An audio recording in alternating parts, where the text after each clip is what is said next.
I'm a Depression era kid, so the Ave was the focus of anything that you really wanted to do. And you had the likes of the early Nordstroms, which was just a very small shoe store on the Ave. There was Dolly McCassie, a very elegant women's store. There was Martin and Ekman for men's clothing. My parents, on the rare occasions when they went out with neighbors to celebrate some grand occasion, always did it at the Wilsonian. That was the elegant place to eat. Then along came, I don't know what they call it now, but the Meany Hotel, and it's always Meany Hotel to us old-timers. And that was the hub of activity. For me, on Saturdays when I was growing up, we all went to, my friends and I, went to Guggenheim Hall on the University of Washington campus and watched the nickel movies, the likes of Tom Mix and Hopalong Cassidy and dinosaurs and what have you, and then we would go reenact the storyline in the woods where now the women's dorms are located. So I grew up on the UW campus as a kid. I'm going to sound like a real old-timer because things are always better when you grew up than they are today. And I rebel at, for example, kids' sports today with the uniforms and the nutty parents on the sidelines and referees in uniforms. I played six-man football for the University Heights playfield. And we played on Saturdays against other teams from other playfields that we negotiated with when we were in high school. There were no referees. The team that won usually had those who argued best, and I was considered very proficient, so we got a lot of penalties, many of which we probably didn't deserve. But that was a great time. My first job right out of college was at a small insurance company that was located in a replica of Mount Vernon. And that was right where the, the Pancake House that was on the south end of the Safeco building. What am I trying to think of? I can't remember that name right now. Anyway, after a while I moved downtown and I was with that company for 9 years. Then we got swallowed up in a merger and I figured out who the mergee was, and that was not a happy thought. So I joined Safeco as my official title was an electronic research specialist, which means I was a first generation computer programmer. And I was there for 36 years. Great career. I enjoyed it immensely. But that put me in the university district every day for 36 years. Well, every day except weekends. And then I was at church up here. The 60s were a time of great ferment. The campus was alive with dissent. There was all kinds of protest. Students were everywhere doing things that they were out of their mind to be doing. I recall one march up the Ave where they trashed what is now across the street, Jack in the Box. And when a reporter asked them, why did you do that? It was on grounds of, and I quote, visual blight. That was the alleged reason. In the early 60s, we showcased new computer equipment in our lobby. Big glass encasement. People would come in and wonder at modern technology. And then when it began to heat up on the campus, we got a little smarter and moved it out of the lobby. And during the worst part of the 60s, we had bullet holes in our computer room. I mean, it was not a happy time. I think it was 1970 that 6,000 students decided to march down I-5 and block traffic, and not speak of all the ferment over on campus and professors and presidents hiding from students and that sort of thing. So it was a hard time. I immensely enjoyed my Safeco career. I'm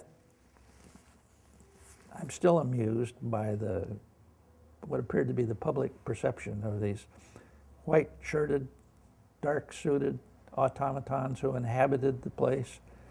And the Times once did a series on corporate culture. And they they had their minds made up what it was before they wrote the article. They used, for contrast, Microsoft, the new generation, and then these stuffy old guys at Safeco. And by that time, I had moved to the top floor in the executive quarters, and we had low partitions so you could hear over the top of them.